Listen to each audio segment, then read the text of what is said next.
Hello, everyone. Welcome to the fourth episode of the Elemental Flow Show. I'm your host, Holly Dunaway, and this is your other host, JP Perez. Hey, JP. Hi, how you doing? So, Welcome. so today we wanted to talk a little bit about making friends as an adult, making time for friends as an adult. I guess that's the big one. It's really hard to have time for friends as an adult because you have bills and children and priorities, and it doesn't seem as important, but it is important. You think it's important, don't you? Very much. I didn't have an appreciation for it before, um, in my younger years, because, you're busy lifing, and it gets to the point where you're just so wrapped up in your grind and in your rut that you leave everything else to the wayside. Yeah, makes It's sense. important. It's important to have that social support and feel maybe a certain degree of camaraderie with people. Yeah, and a support system. For sure, for sure. It's good. It's not good. I think it's necessary for you to function optimally as a human. Yeah, Yeah. yeah, I agree. I really appreciate having friends at this point in my life. With boxing, it's you have a team around you, but it's not really a lot of time for a social life. That is your social life. That is, yeah. So, so yeah, there's not really like the going out because you're just in training camp for months at a time, and in between training camp, sure. But people get tired of waiting around on you, and they move on with their new besties, and so it wasn't really like a priority for me before. But here in Florida, I've really picked up some really like quality friends. And people that I'm super impressed by, very intelligent people. It's just a kind of a mix of a lot of different types of people down here. So how do you juggle it all? How do you make time for a social life? Uh, you've got to try and combine things. Yeah. Yeah, you got to multitask. Yeah. That's the truth. So it's whatever little subculture you want to put yourself in, you tend to do more social things or create the social situation in that. If you get into biking, that becomes its own little social circle. It's not just about get on the bike and you meet up with a bunch of guys or people. You plan other things, possibly like barbecues in conjunction with the biking. So it's not just time on the bike. It's also you sit, you break bread, you get to like decompress a little bit and get your mind off of that task. And the same would apply to, let's say sound healing or what have you. So you need to accrue time away from that one activity to get to know these people on a deeper level. Yeah, I agree. One way I like to combine, friendships and business, which may not always be the best idea, but I mean, why not do business with your friends? And so I try to, when my friends and I are around each other, anytime I'm an entrepreneur, so anytime they mention an idea that could possibly make us money, then I'm quick to be like, oh, let's promote an event or let's sell this, and then so yeah, so try to like help bring your friends up and keep your friends busy and productive in the things that they love, and yeah, I think combining the two could be okay. Keep them engaged. Yeah, for sure. I think having business relationships with friends is a good thing because it I think you're going to be more respectful with your friends than you would just with a stranger. I find that in real estate, and I think you've come across this too, sometimes people just meet you with an attitude. Anytime something's not done as quickly as they would like or to their satisfaction, instead of just pointedly state that, well, it needs to be done this way, or hey, I know I reminded you before, but I need this again. Instead of just state what you need, then they want to come in an insulting way. or talking down to you sort of way. Meaning. Yeah, and yeah, exactly. And that's one of the more like or the less enjoyable things about real estate is just all the egos with you're dealing with a lot of different agents, on every property, or at least one agent on every property that you've got to deal with, and it's just different personalities. You have a nice way of putting people in check, I feel like. I don't know about nice way. Sometimes I'll be like calling you off, and you'll be like, "No, but I'm being nice. I'm smiling to them." When somebody's disrespectful to you, I see how you handle it, and you just immediately like kill them with kindness and go a little bit overboard with the overly friendliness and like getting like right kind of a little close talking and a little bit louder, but huge smile on your face, and like your words are just very friendly, but it's a very like energy. It's a different energy, and sometimes I'll be like, hey, like they're gonna fight you, stop. And you're like, I'm saying very nice things right now. It's quite a funny way that you handle. I usually try to like repeat their statement back to them, but in nice words. Yeah. Usually what I'll try to do is maybe repeat their statement back to them, but in a nicer way, and then, top it off with a compliment after that. Tell them that they're doing an amazing job, and that, going forward, maybe we should we're going to deal things this way, instead of kind of like just letting them run amok with whatever energy they have in their mind. I try to redirect it and tell them, well, no, we're not going to do it that way with a smile. We're going to do it this way. And then if they have an objection, okay, tell me about the objection, and we can either, move forward with that line, or just change it altogether. But just let them, just don't let them trample you with whatever energy they got, that negative energy they have coming towards you. Yeah, for sure. I think, being able to respectfully resolve disputes is a big part of adulting. Something that people got to understand is that everybody has their thing going. Everybody has their little pile of dirty laundry or difficult life circumstances, sick relatives, people passing away. It's always there. And everybody's dealing with it. Everybody has something going on. Everybody's got a story. And we have to be respectful, and we got to acknowledge that. That life happens, and everyone deserves respect at all moments. Not everything has to be treated like an emergency. Yeah. If it's not an emergency and there's no life or death situation, then there's no reason why we can't think about it together and smile through it and come to a good resolution. Yeah, I agree with that. And I think to resolve the problem, you have to be focused on the resolution and never focused on the blaming. The only way that blaming could be useful is if you package it as not blaming, but state the problems, but lead with the solutions. If we did it this way, then we could prevent this problem. So instead of being like, oh, you're doing this, lead with the solution always. You're very good at that. Yeah. And like you said, throwing in like you're doing a great job, just leading with a compliment can make people more open to hearing whatever it is that you have to say. Hey, you're working out. You look amazing. Yeah. Thanks. You always. Matter of fact. The gun show. Yeah. Nice to do that. How often, I see you at times that people try to take advantage of you, and how do you deal with that? Not the same way that most people do. So I'll allow it.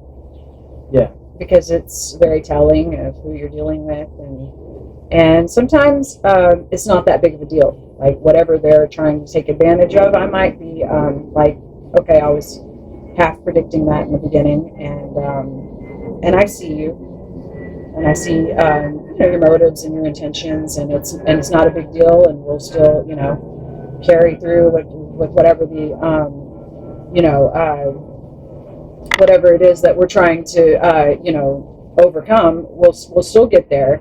But I've just observed people, so I'm just trying to like take notes of their character and how they treat me, and when I give a foot, I want to see how much they're taking, and it's all right, and it's not something that you necessarily use against anyone, but you need to know who you're dealing with in every situation. Gather information. Yeah, for sure. And then in the future, you deal with that person in the way that that they showed you can deal with them, right? And give them as much trust as they show you that you can give them. And I think it could be a little bit of an advantage to be brave enough to put yourself out there and allow people to take advantage a little bit, within reason. You always protect yourself, but yeah, it can be a tool of empowerment. Yeah, categorize. Right. Life has a way of throwing difficult situations, no matter what the setting. It could be at work, it can be at a social setting, it can be in the home. We're both parents, so we run across a lot of those situations where, you're juggling 6 or 7 things, you got plates spinning in the air, and, now you got to go deal with, 2 or 3 other situations that you're presented with, and this happens all the time. What do you think is a good way to manage that situation? Yeah, you mean like as a parent? Yes. I guess love. Yeah, just always remember that you love this person, and so you have to deal with them in that way at all times. And I think just never losing the respect in the first place, because when that happens, it's almost a trauma. It's like just the simplest thing, even like raising your voice at your child. It's just like, the point is like to discipline or to teach, right? The whole point of discipline is to teach. You need them to understand that this behavior is not the right way, and maybe choose something different in the future. So I don't think losing respect is going to get that point across. I think as some parents, they feel like they're not being heard if they don't get disrespectful. And sure, you might have the full attention when you inflict fear in your child, but doesn't really mean that they're all of a sudden going to understand in a way that they didn't understand before. So I find that, just be respectful at all times to your child when you're trying to teach them, and focus on the fact that the teaching is the goal. That's the goal. It's not to force respect. Respect is something that is earned. And so I feel like when you inflict fear, that's forcing respect, and that's not real respect. Because, that's the type of respect that when you turn your back, speaking from experience, when you turn your back, then they're going to do the opposite, because they can, to spite you even. I was a little rebellious as a child because, my dad was pretty strict. I see all the beauty of it now, because I was able to live a very strict life as a professional athlete, coming straight off the farm, not really being able to do a lot. So the fact that I couldn't have a lot of luxuries as a boxer, you just can't really have much of a social life or freedom to do anything that would sabotage your training, and that really includes a lot. It was an easy transition for me. So I feel like everything that I was like angry with my dad about a little bit growing up, I see the beauty in it now. So I hold like no ill feelings whatsoever. It was necessary. It was. Even the stuff that was like, I feel like, you might have been dead wrong, but like, this beautiful thing came out of it, and it couldn't have happened any other way.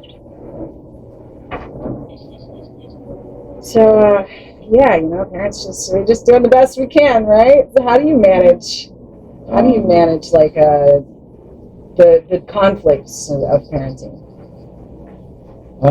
It's difficult because I come from a generation of kids should be seen and not heard. Mm-hmm. So it's, society kind of evolves and moves higher up the ladder, rung by rung, and things that were okay in the 40s and 50s when my parents grew up are more like they fall by the wayside or become unacceptable in the 60s and 70s, which is when I grew up. And then things that were acceptable and normal back then, they become, not applicable in this day and age. Right. So it's everybody's winging it. Yeah, you see the constant evolution of society and civilization, how they deal with problems on a generational level. Mm-hmm. And it's I guess that's a good sign that we're evolving. Eventually we'll get to a point where we're speaking without moving our mouth and we're just like telepathically communicating with each other. Maybe, hopefully. I've heard that that was what the Tower of Babel was. Yeah. It was chaos. Or a device that allowed telepathic communication. That was the one world language where there was no deception because you communicated with thought and with emotion. Words can be tricky. Yeah. Especially, but words can be good. I find that people from Arkansas, they find a way to sugarcoat things. Yeah. And maybe it's not as blunt and straightforward as someone from Europe or from New York City, right? Who might come off a little bit abrasive. Right. But I feel less likely to hurt your feelings, and they have to, and by considering hurting your feelings in everything that they say, it makes them in a way even more intelligent than someone who's actually worldly and says things exactly as they are, because you're still going to, in a roundabout way, say what needs to be said, but you're going to do it in a very diplomatic way, which requires more thought than just say, here's the problem. Here's your problem. It's a smaller social circle, and it's not a big city. Yeah. So where people from big city, I believe, they take interactions with others for granted because it happens so often. Where in a place, let's say like Arkansas, you don't see that many people at once. So you have more appreciation for that social setting. You have more appreciation for the individual, and you enjoy the conversation a lot more, and you take into account people's feelings and there's more time for that. There's no time around here. Yeah, whereas people in like overcrowded cities, they're just like they want their space from other people. They're not really like honking to get you out of the way. Right, and you almost have to live and be in that sort of way to function there, because if you don't drive aggressively, you're not going to get in. And you sit around waiting on people, then you may be late because you're going to be stuck in a traffic jam, and it's a lot more expensive to live there. So you're going to be working more and more stress. Right. Yeah, definitely. Got to learn to slow down. For sure. And that's what sound baths are for. Yes. Forced slow down. Yes. Forcing yourself to slow down. I moved to Jersey for like 6 months. You lived in Jersey. I did as a kid too. Yeah. It was different. It was hard for me. I was only there 6 months, so it wasn't really enough time to adapt. Thank God. Yeah, it really just like the people hurt my feelings like every day. They didn't mean to, but just the little things. You wouldn't think somebody holding a door for you would make a difference. It's a stranger, who cares? But when every single stranger is going to let the door slam in your face, and like it really wouldn't have taken them an extra 1 second. Like you're right there, and like they'll be in a business suit, and they'll just it's just the little things, you know. And you know, I like people saying hi to each other, strangers saying hi to each other. Not always, but you know, if you're passing someone, there's a smile in the mouth goes a long I way. know. It just makes it not awkward, because I feel like when you're in the same space as another human and you don't acknowledge that human, I find that a little bit rude. But you know, most people don't, and especially people in larger cities. It's just Well, imagine that'd get kind of tiring too. Every person you see. yeah, well, not every person you see, but I feel like if just you and another person are in close proximity, just acknowledge the human or the bird or whatever it is. You know, in Florida, you're encountering a lot of natural wildlife, and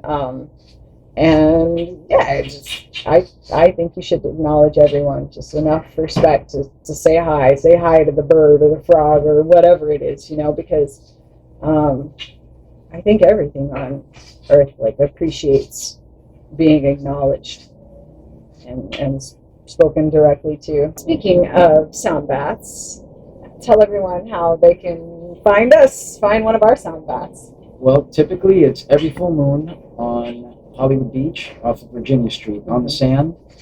I don't remember the lifeguard station, but in the event of inclement weather, we move to an alternate location, and that will be posted in the Elemental Flow Show website. Yes. Yeah, so you can always go to elementalflowshow.com and see a list of our events.